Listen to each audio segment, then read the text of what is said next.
Good afternoon, everybody. Thank you for joining sleepapnea.org today on our speaker series. We have a speaker series every Tuesday at 3 p.m. Eastern Time.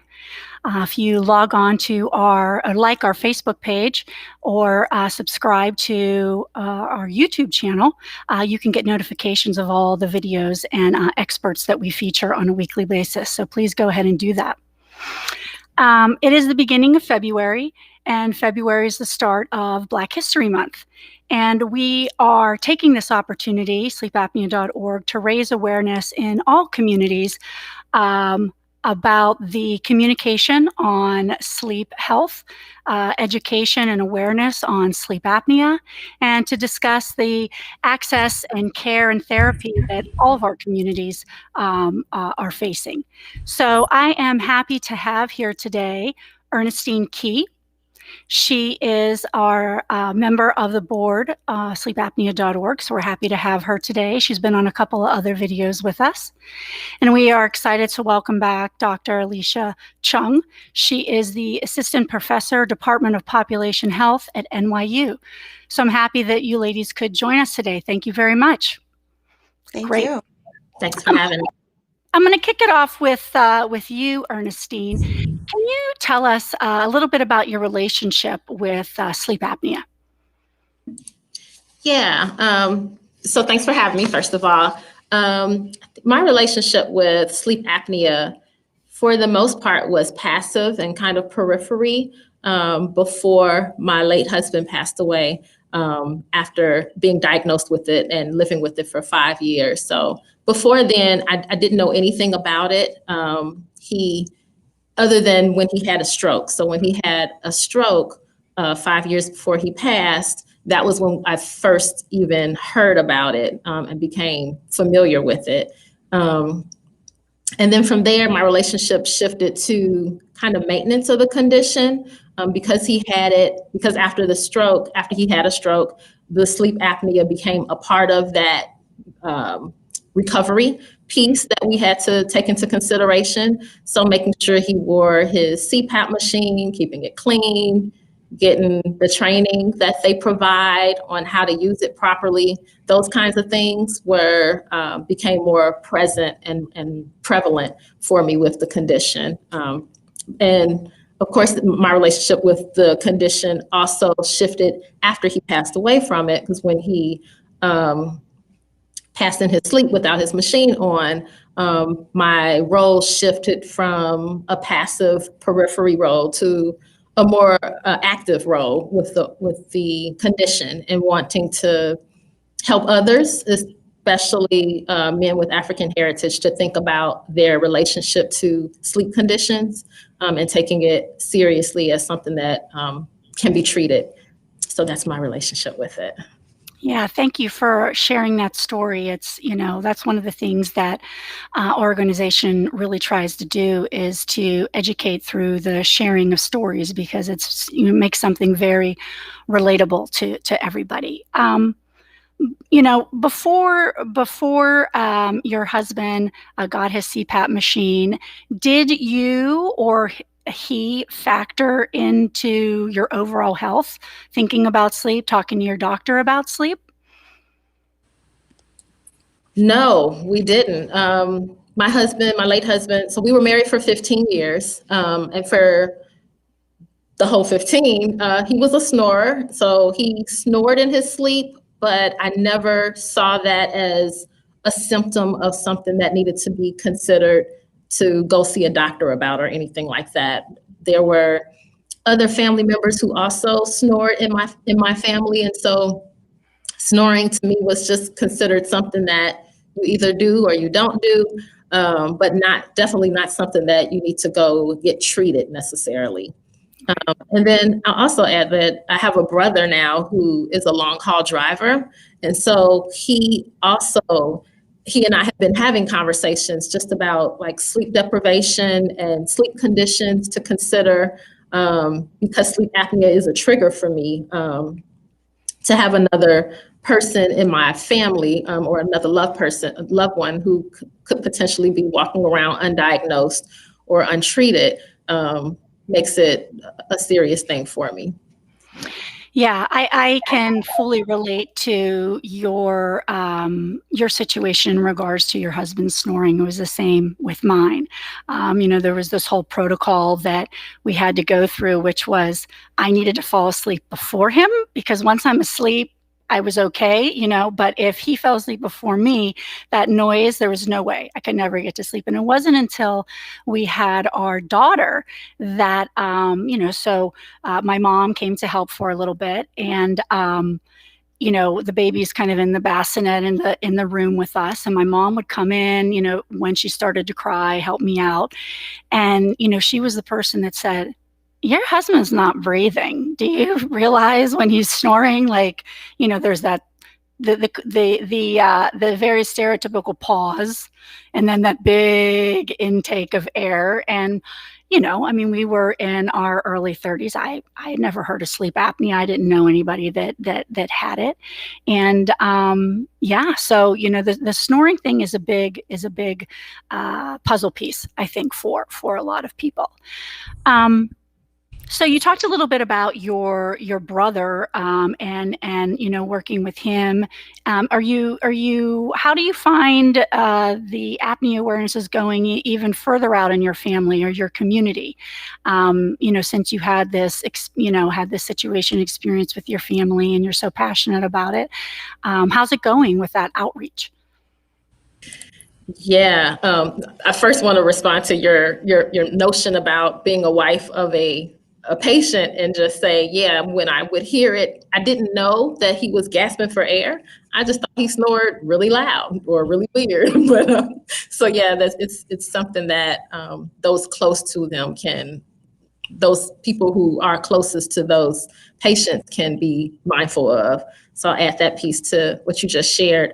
But in terms of just sharing with other family members and friends, especially since those who know me knew Freddie, or know of Freddie and his story. And even then, it's still challenging now. People don't tend to take it that seriously, especially while we're in the midst of the coronavirus. It's absolutely taken a extra backseat, as if it's not something that feels like I need to go to the doctor for. So it's not seen as something that requires a special visit to the doctor. And even before the pandemic, it was still something that was challenging because it has and continues to be challenging conversations to convince people that it's worth going to check it out, like taking that extra step. So just sharing that information is one thing, but taking that extra step to like actually do something is another piece that requires additional push. So even those who are close to me and in our family who know still don't go necessarily. And then it's also just been like, just historically, it can be challenging to convince a Black man to go to the doctor. Like, my dad was not one who wanted to go frequently. My brother isn't. Like, just even the regular maintenance piece is something that is not something they look forward to doing. So it's challenging. Even knowing Freddie's story, it's still challenging to convince family and friends to take it seriously. Yeah, yeah. We just had our in-resident blogger and patient, Eugenia Brooks, put out a blog yesterday, and where she talks about health disparities being Black history. And so, I encourage everybody to go to our website and check that out because, it does talk a lot and introduces people that maybe don't know of some of the history that happened in regards to, African Americans or Native Americans here in the U.S. And so it kind of created this culture and distrust of the medical community and doctors. And so, that gets passed on from, generation to generation. I'm sure Dr. Chung will talk a little bit about that. And I do want to mention a couple of things you talked about, now with COVID and trying to get people to identify sleep issues, sleep apnea. We had a video just 2 weeks ago with Dr. Parthasarathi out of the University of Arizona.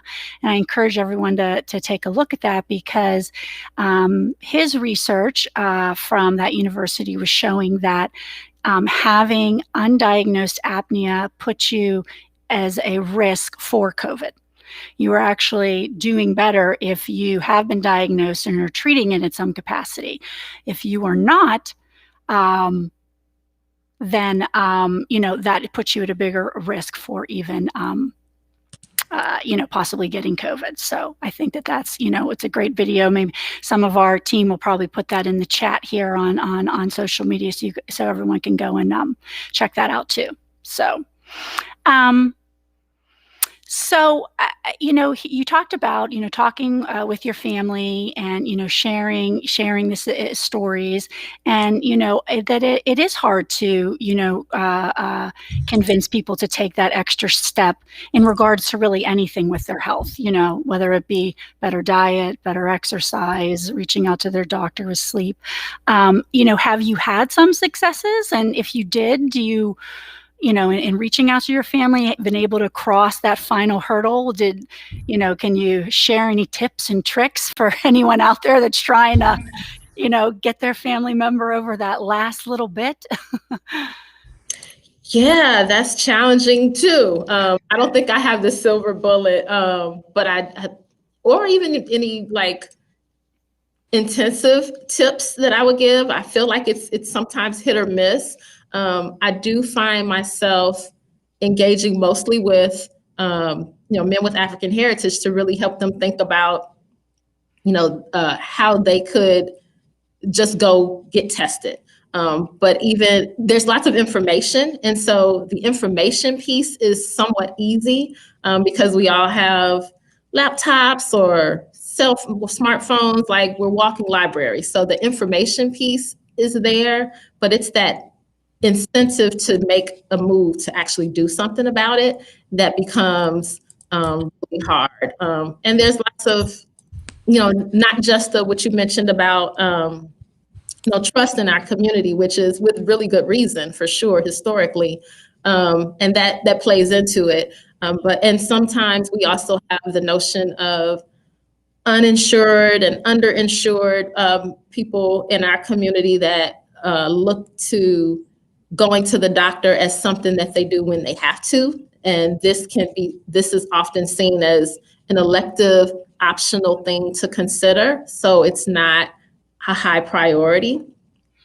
But conversations just, I don't know if I want to say I nag them to consider. I do that a little bit, but not to do it too much. But I don't know any other way other than because those who know me Fred and know Fred's story. And so they know how serious it could potentially be.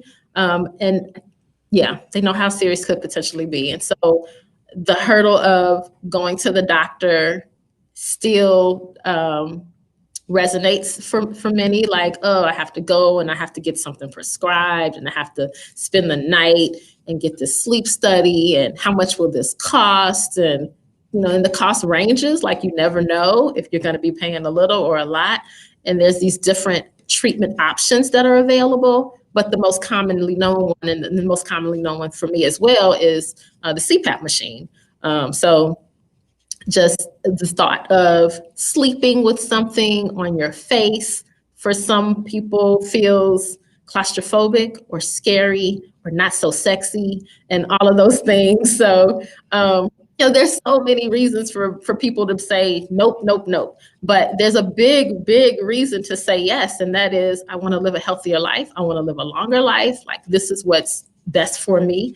And while that sounds like it should be compelling, it's not always the most compelling reason for people to take action. Yeah. I do think, especially now with everything, all the changes that have been implemented with the delivery of care since COVID, telehealth is definitely maybe something that can, help get someone over that last hurdle. My family, I was pretty sure that we engaged with this new doctor that we were going to have to go to have an in-person appointment because you've never been there before, they don't know anything, but they were very open to telehealth. We filled out all of the intake forms beforehand, and and then just kind of use their internal system and for video conferencing, and it was great, and got set up with testing and care and everything else that needed to come along with that. So maybe that is something, especially now, because whether providers did it before or not, they're definitely doing it now. And maybe even home sleep studies are kind of an option. Just like you're saying, it is a little uncomfortable. Sometimes people are nervous, they're going to have to go somewhere else to sleep, but there are options to have it at home possibly, and at least it gets you started on some sort of path for you to engage with your doctor and talk to your doctor. And I think that's really, really important. I'd like to bring Dr. Chung into the conversation. Hello, thank Hello. you. Yeah. I just feel so privileged to hear the personal stories from everyone and taken aback by it.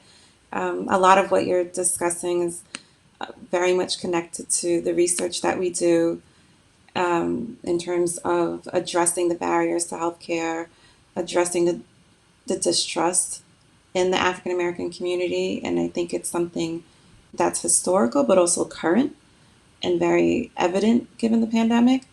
So I'm sorry, I was just taken aback by everything. So thank you. Yeah, no, we're excited to have you here join us today for the conversation. So can you tell our community and the people watching a little bit about your research and your community outreach work? Sure. So we've actually been doing community engaged research approaches to addressing sleep apnea in the Black community at our Center for Health Behavior Change at NYU Langone for quite some time now. So we're able to do this through the partnership of a lot of community boards, community churches, and we leverage our community steering committees who are led by people who have active voices. And through the partnership that we're able to develop, this research community partnership, we're able to allow for greater engagement and to have the trusted voices of those people who steer those boards and on the community convince people more so than we could. So a lot of the things in terms of distrust, especially for Black men, that you're discussing, we face that on a regular basis and we're well aware. And there is a normalization of snoring where people don't even, it doesn't occur to them in terms of the seriousness of the situation and how critical it is to address the issue, and that there could be a connection between what's going on at night and the daytime symptoms that you see in children and adults. So we often see that while we're maybe looking at general sleep health, that there's a lot of undetected sleep apnea. Right. And it's something that's brought to the families and the patients' attentions very much for the first time. Can you just elaborate for 1 minute of what are some of the daytime symptoms an individual can feel because they have untreated apnea at night? Obviously, daytime fatigue, things like that, is a fogginess. Mm-hmm. Yeah, I would say definitely daytime tiredness. For children, we would include teacher reports of children's health behavior, and we would do agreement between the parent and the teacher reports on their daytime behaviors. And in general, you would see things in terms of mood, in terms, especially for those adolescent children, we think they're rebelling, but they're not. It could be the sleep apnea. In terms of weight gain, in terms of academic performance, I think in terms of adults, one key signifying story we typically tell is if you get into a car and within the first 15, 20 minutes, you fall asleep, then, that's a telltale signal. Um, but the daytime fatigue is the most critical, where sometimes the most common activities trigger the person to just fall asleep, and it's something to pay attention to. Yeah. I know. One thing I want to just follow up on when you were speaking before about the community leaders, we had a patient meeting in 2018, and one of the women there, Celeste, she was out of the New York area. She was very active in her church community, and she was, setting up health fairs and all information about all different types of conditions. And so she's there talking to her community about, it's real easy to get this test and real easy to do this. And then lo and behold, she finds out that she has sleep apnea. So she's trying to, help everyone else along. And here she found out that, that she did as well. So, those types of outreach and help within the community are so important. And I mean, she's trying to help everybody else, and lo and behold, it helped her. So that's a great story. And I do think it's important for everybody to realize, what some of the what happens to you when you're sleeping affects everything that happens to you during the day, and everything that's with your health during the daytime. So you talked about mood and work performance functioning, academic school functioning, being able to, mood also is just, kind of even, your temper and being groggy and just feeling like you don't want to do or interact or what have you. All of those types of things could be related to what's happening at night with you. Can you talk a little bit about the predisposed health issues of Blacks, and when you have those other conditions, and then you're not treating your apnea, what happens in that situation? Sure. I would say that overweight and obesity are one of the common things that we see, as well as diabetes. And what can happen is, if someone has sleep apnea as an underlying condition and they're trying to improve one of the other prior conditions, you're not going to see any results. And at the underlying core, the sleep apnea is, without addressing it, is prohibiting from those other chronic conditions to see any improvement. So the weight reduction, improvements in the A1C levels, they're not going to budge without addressing the CPAP first. But many times people go without knowing that it's even there as a problem. So a lot of the times with our screenings, we'll have a primary list of questions that we ask people to address, but we find that those that have the pre-existing conditions are suffering the most. And once they do get treatment and they're a part of our home-based sleep studies, that they're able to see light years of improvements in terms of their total health and their outlook on life, in terms of stabilizing overall, because of that one block that was prohibiting everything else from moving forward. Yeah. In some previous videos that we've done, it talks about, sleep is the foundation of the house. And so, you're trying to fix all these other things that are collapsing or moving, and it's just not working. And it's because, that foundation that you have is not straight, is not good, is not solid. And so, that you're not seeing, like you just said, those improvements. And I mean, that is definitely something that our community in general has talked about. Diabetes. There's a large percentage of our population that has diabetes. We called it in September. We called it brain function, which is mood and fogginess, which we already talked about. And Ernestine participated in that September series, talking about high blood pressure and all of those types of things. And we have a team member here who for years struggled with his high blood pressure, hypertension on all kinds of medicines and trying. And until he got on a CPAP machine, lo and behold, all these medicines to one medicine, and it's actually under control now. So I think, you bring up a very, very good point. Let's talk a little bit. Sorry, I was going to add to that too, the notion about the hypertension as well, which you just mentioned, that my late husband had, is so that when he had his stroke, that was what they initially looked for as the potential cause. And so it took several more tests before they were able to unearth that, oh, there's something else here that is the real cause of the stroke. But that was where they went to first, was the high blood pressure. So yeah, just wanted to add that to it. Yeah. Can you talk a little bit, Dr. Chung, about your focus on children and what you see with sleep apnea in adolescents? I would say under 18 is the way to describe it.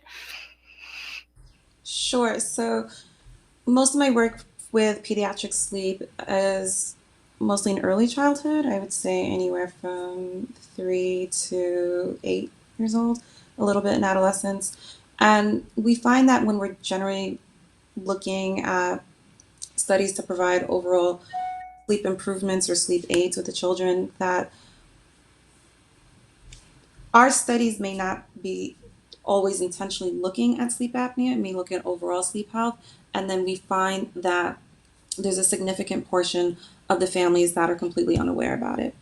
And even in studies where we're looking at other health outcomes related to social emotional well-being or other physical health outcomes, that it's completely overlooked.